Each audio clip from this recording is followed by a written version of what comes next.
Hello, I'm Ciarán Lynch and welcome to OviCast, the Teagasc Sheep podcast. Each episode will bring you latest insights, advice and technical updates for the sheep industry. With lambing finishing up around the country, we recap on how well flocks have performed during the lambing period and where improvements can be made. So to discuss this in a bit more detail, I'm joined by my colleague Michael Gottstein, who really outlines and discusses some of the key performance targets that we should aim for during lambing. We address issues such as barrenness and ewes on rearing lambs, and what follow-up actions farmers can take to address this. We move on to discuss issues around prolapse during the lambing period, and short and long-term actions can be taken to maybe reduce the incidence of this we see on farm level. We also discuss flock health and in particular antibiotic usage in lambs and ways we can see this drastically reduced at farm level. Sticking with the lambing theme, Michael talks about the impact on nutrition and other contributing factors on lambing difficulty, the level of assistance provided during lambing, and what strategies we can implement to improve the situation. We finish up with Michael highlighting how some simple changes in management from now on can help improve the outcome of next year's lambing.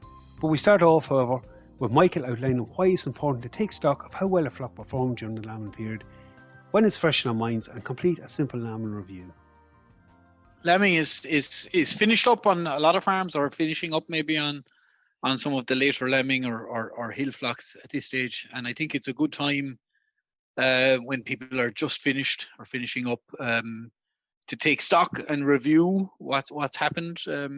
Lots of people might use a little notebook or write it down somewhere, have a chart in the shed, or some people might be writing nothing down, but it might still be relatively fresh in their head at this stage. Ciarán, it's a good time for people to sit down, take stock of what's happened, what went well, what didn't go well, and really the aim of doing this is that we can put in place a plan, Ciarán, that next year we're not finding ourselves in the same situation with the things that didn't work, and that we can make sure that the things that did work for us are going to be done again next year. So that's what we're about, really. And I think, Michael, it's probably something we're all guilty of, is actually putting some of that information into action and planning for the next year. And sometimes the start of lambing can seem like a distant memory to most, but it's really about reducing some of them challenges you face during it, and maybe some tweaks in management they can improve it. Like, just maybe to put a bit of perspective around this, what are the kind of key highlight figures we need to look for that may be indicative of a problem that we might be aware of on the farm? Yeah, look at, and these are figures that people will have, probably in the top of their head, or definitely if they don't have it in the top of their head, they'll have it written in a notebook somewhere. The number of ewes that you put to the ram last back end. So in October, November, when the ewes went to the ram, how many went to the ram? When you scanned your ewes in December, January, February, depending on when that happened, how many ewes were scanned, and what was the scan rate? How many lambs were inside those ewes? Those are kind of important figures, because that's your potential crop. The number of ewes that were barren at scanning time. Okay, so when we went out and scanned, how many ewes were empty? That's an important figure, because they're not going to be in lamb. And then the number of ewes that you have now out in the field with lambs.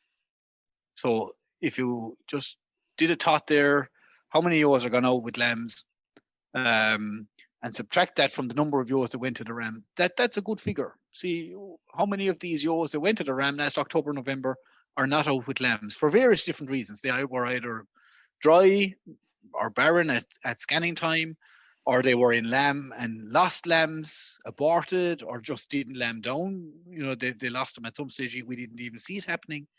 Or they lambed, perfectly normally, but lost the lambs, or had mastitis or something and weren't able to go out with their lambs. And really what we're looking to see there is can we get over 90% of the ewes that go to the ram going out into the field with lambs? That's a target for people. More than 90%. So for every 100 ewes that go to the ram last October, November, we'd want to have more than 90 of them gone out with lambs. And if not, then we need to have a look at why is that happening? Why have we less ewes going? What is the problem? Are they barren at scanning time? Are they losing their lambs at some stage between scanning and lambing? Have we an issue with mastitis or things like that? Like, just it raises a bit of a flag on a farm. Like, your figure at scanning, Michael, that over 90%. So if we break that down slightly, at scanning time, you're looking for what, less than 4% of them empty?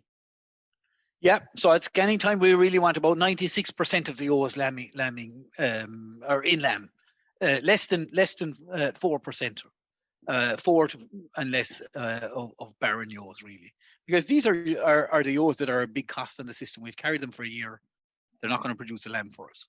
So if we move from there, look, there'll be a proportion of them that might abort before lambing, and then, as you mentioned, some of the various other reasons why we whittle our way down to near that 90% figure actually out in the field with lambs. And look, it's something we might just touch on again in terms of the follow-up actions on it. So I suppose the next thing then, Ciarán, is to look at the lambing issues. So what are the kind of issues that happened in the lambing shed? Lambing shed is a very busy place. It's the time when the most busiest time on a sheep farm, when most of your work is kind of crowded into a very short period of time. And the couple of things that we'd want to be looking for is the number of ewes that aborted. Okay, so the number of ewes, we'll say, that scanned, but either delivered dead lambs or rotten lambs or mummified lambs, or and really we're looking for that to be less than 2%. If greater than 2% of your ewes are aborting in your flock, then it's likely that there's some infection issue at play there. And really, because when the first ewe aborts, Ciarán, we don't know whether that's the start of a bigger problem or whether it's a once-off. So we should really be trying to get all the aborted samples to the lab for analysis. And so the question then is, did you do that? If that happened, if you had ewes aborting, did you send the placenta and the fetuses to the lab? Yes or no?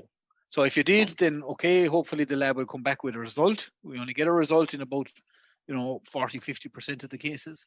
A lot of time they can't identify what it is.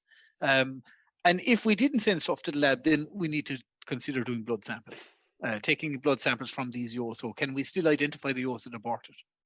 Are these a group of ewes somewhere that we can pull out and get our vet out to take some blood samples and send it away to try and identify what's causing the problem? Because if it is an infectious agent, for some of those infectious agents there are vaccines, but those vaccines have to be given when the ewes are dry before mating next year. So Michael, it's important that we identify it and do it early. Yeah. Would it be fair to say, like in a lot of flocks out there, there's probably a higher level of we accept a higher level of abortion in some of these flocks than we should really? Like that 2% figure, it doesn't belong getting to that point. And once it goes beyond it, there obviously is a problem. Are a lot of flocks out there accepting a higher level of abortion than they should really?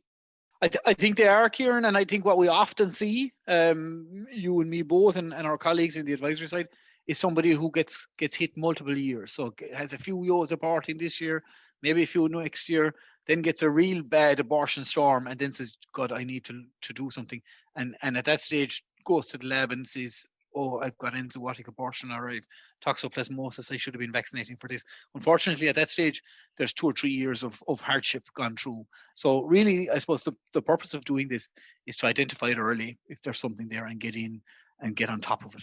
And there are various different actions that we can take for some of these aborting agents.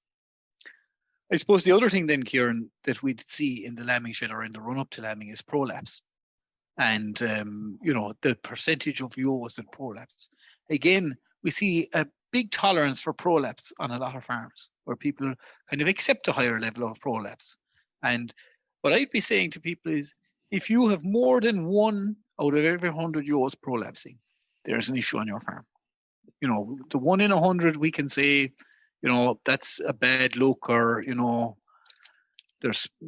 we mightn't get on top of that. But when we start going above that figure, and on lots of farms now, we'll see higher figures than that, 3 and 4 and maybe even 5% of ewes prolapsing. That's an issue around feeding, feed management and trough space, and maybe even retaining ewes that have prolapsed in the past and things like that. So how many ewes prolapsed, and then basically if that's greater than 1%, 1 in 100 ewes, then Ciarán, we need to start taking action. We need to start looking at how we're feeding and all that.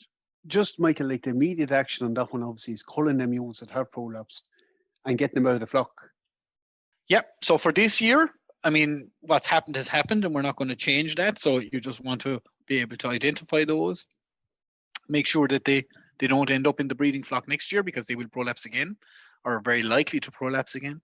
But also, I suppose, establishing the figure tells us whether if we're below that 1%, we can say, okay, we're doing good enough of a job here, nothing to see here. If we're above that 1%, that 2 or 3% of the ewes are prolapsing, then there is something to see here, and we need to take stock of that and have a look at it. How are we feeding the concentrates? How much truck space have they? How much space have they? Are we feeding them outside on steep inclines? All these kind of things, and try and get on top of it and prevent it from happening again next year. The longer term actions to reduce that labour input. Look, when we are talking about labour input, you mentioned the lamb shed, the morbidity, the sick lambs, the ones that didn't get off to a great start, putting a bit of a figure there on how many lambs are intervening with, how many lambs are treating is another important element of this review. Yeah, so look at a lot of the time you spend in the lambing shed, Ciarán, is involved in doing, it's a high period in terms of labour requirement.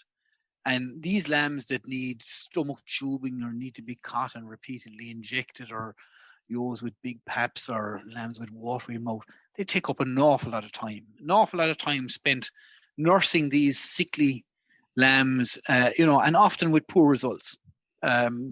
So what we'd be saying is, how many lambs did you treat for navel or joint ill? Okay. So this is not lambs now where every lamb when it is born, we're disinfecting the navel. The ones that subsequently then become lame or end up with joint ill or navel ill and are treated, how many? And if that's greater than 1% of your lambs, so a farmer who has 200 lambs should not be treating more than 2 lambs for joint or navel ill. That's a target. Again, targets are difficult to achieve. That's why they're targets. But somebody who's maybe has 10 lambs that were treated for joint ill, there's an issue on that farm with hygiene and colostrum around lambing time, and we need to look at that. We need to look at what are the issues that are causing these. The same with watery mouth. Okay, so again, if we're going in treating an awful lot of lambs for watery mouth and maybe going in with an oral antibiotic to prevent it in lambs, why is that happening? Again, we need to look at the hygiene. We need to look at colostrum quality and quantity and the management around the lambing shed in order to prevent that. So the 2 targets we have there are very simple. They're less than 1%, so less than 1 in 100 lambs being treated for either joint ill, navel ill, or watery mouth. And really, I suppose we're coming to the stage, Ciarán, with what we call AMR, which is antimicrobial resistance, and basically that's where the bugs become resistant to the antibiotics, and we want to reduce the amount of antibiotics that we use in food-producing animals, because there's a strong link between antibiotic use in food-producing animals and the link to these resistance bugs in human medicine. And for that reason, I suppose what we're saying to people is, work out what your figures are, see how you're faring compared to the targets, and if there is a room for improvement, take a few steps. Look at the things to reduce the antimicrobial usage, so that you're not depending on an antibiotic to cover up basically, poor hygiene or poor colostrum quality or those kind of things like that. We've seen flocks, Michael, have addressed that over a number of years, and it might take a number of years in some cases, just some basic tweaks in management to reduce that dependency on antibiotic usage. Yeah, look at, if somebody has been injecting lambs every year for the last 10 years or giving lambs an oral antibiotic immediately after birth for the last 10 or 15 years, it can be hard enough to convince them that, to let go of that crutch. And I suppose what we need to do is get the management in place first, get the hygiene right, lots of straw, lots of lime, get the nutrition right for the ewes in late pregnancy so they have loads of colostrum and it's really good quality colostrum, and then making sure that the lambs get up and suck in time to get that good colostrum into them. And what we've seen on most of the farms that we're working closely with, Ciarán, the Better Farm, in the Better Sheep Farm program, that bit by bit, as things have improved, they have let go of all these crutches, and there's virtually none of them now that are injecting lambs at birth routinely for prophylactic use of antibiotics or giving oral antibiotics, because the hygiene is good around the lambing shed, in the bedding, lots of lime being used or various different disinfectants, and the colostrum is good, and the lambs are getting up and sucking, and there's no need for the antibiotics because the lambs are doing well.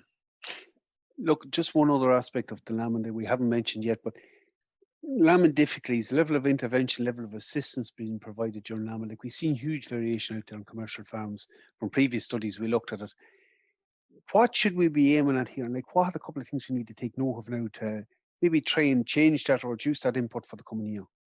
Yeah, Ciarán. So look at, I think in terms of interventions, there's quite a number of farmers out there, and from the studies that we did, I think you did one as well, Ciarán, a number of years ago on the Better Farm program. We had one farmer who was intervening in 80% of the births. A lot of that was voluntary intervention. The ewe was lambing, and he was going to make sure that the ewe was going to lamb and successfully lamb, and he was going to intervene down as low as maybe 20%. But I suppose the voluntary intervention, while it's important that where that's taking place, that it's done hygienically and that we're not introducing bugs and anything like that. In terms of the ones where we have to intervene, the ones where intervention is required, I suppose these are the ones that we need to be looking at. So this is the ewe that's lambing, and she's not going to lamb on her own. That the shepherd has to intervene, otherwise, the lamb and or the ewe will die in the birth process. So let's have a look at that and see what percentage of ewes are there in that category. And if it is greater than 20-25%, then we need to start wondering, why is that there? And simple things like that people will remember at this stage, Ciarán, is, were the lambs too big? And very often how you know whether the lambs are too big, even when you're not weighing them, is if a lot of lambs are coming with one leg or two legs down or the head back, because basically the legs and the head together are too big to get into the birth canal at the same time. Or even when lambs are coming, big lambs are coming, and you'll see the little legs are crossed. That's a sure sign that the lambs are too big. So then we need to look at our late pregnancy nutrition. Are we feeding these ewes too strong? In particular, our singles are going to be the main culprits here, and some of the twins. The second thing I suppose, Ciarán, to look at then is lambs slow to get up and suck, and why is that? Is that because they're so big that they've had such a traumatic time being born, that when they are born they're kind of tired and exhausted and they're not going to get up and suck for a long time, and we have to intervene maybe and stomach tube them and maybe feed them a second time? Is it a breed issue? Did we buy a new ram? Is it a genetic component that just, there are rams out there that just have less vigor and their offspring have less vigor or have a greater will to die? Is there a mineral or vitamin imbalance? Very often we like to blame mineral and vitamins for lots of things, but I mean, genuinely we can see things in terms of minerals and vitamins in newborn lambs that can predispose them, I suppose, to being slow and sleepy and not getting up and so. So it's basically about looking at all these things, Ciarán, and seeing, okay, why did I end up having to pull 25% of the intervene in 25% of the births this year? Is it because I fed the ewes too strong?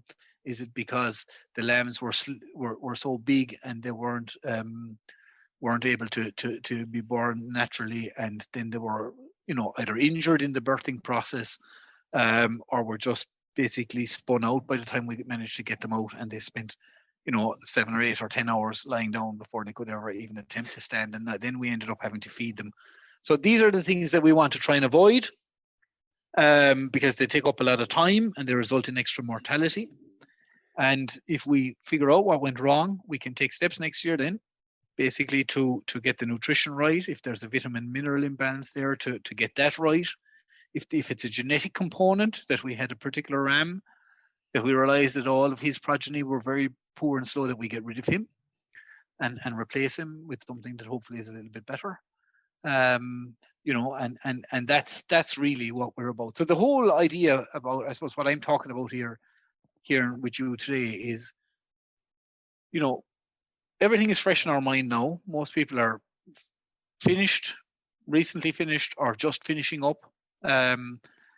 Now is the time to sit down. You're not going to remember it in 2 months' time or in 3 months' time. You certainly won't remember it in 10 or 11 months' time when you're starting back into it again. Make a few notes, write it down somewhere, stick it on the fridge, stick it in your office on the wall. These are the things that worked well. These are the things that didn't work well. These are the couple of areas that I am outside of the targets, okay, that I need to improve. And then work out how you're going to do it. So talk to your vet, your advisor.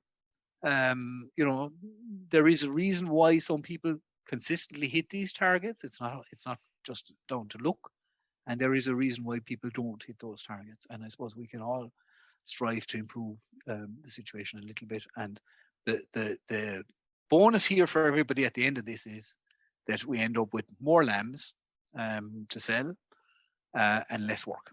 And there, it's a win-win situation by implementing some small little changes here. We end up more live lambs, less intervention, less work. Particularly in the context of either win, it would certainly be profitable. Maintain anything we could. Michael, I'll just go back on one point with you, and it's probably a simple one at this time. We often talk about the importance with nutrition of dividing and feeding according to when they're lambing. A very simple action maybe for some of them farmers at the moment is work out the total quantity fed. We'll have the meal dockets fairly fresh, so we know how many ewes actually were in the shed or lambed or outdoors lambed, and work out the total quantity fed, because we have good information on what's required depending on different silage qualities, but it's another figure that's probably not actually captured or looked at in detail on farms. Yep. And look, it's a figure that is probably very easily got now at this stage, Ciarán, because whatever meal has been bought this year is probably what's been fed to ewes. You know, there's very little creep at this stage being bought or meal bought for lambs, unless that somebody's finishing maybe a few hogget lambs or something at the back end of the year, and they came into this spring as well.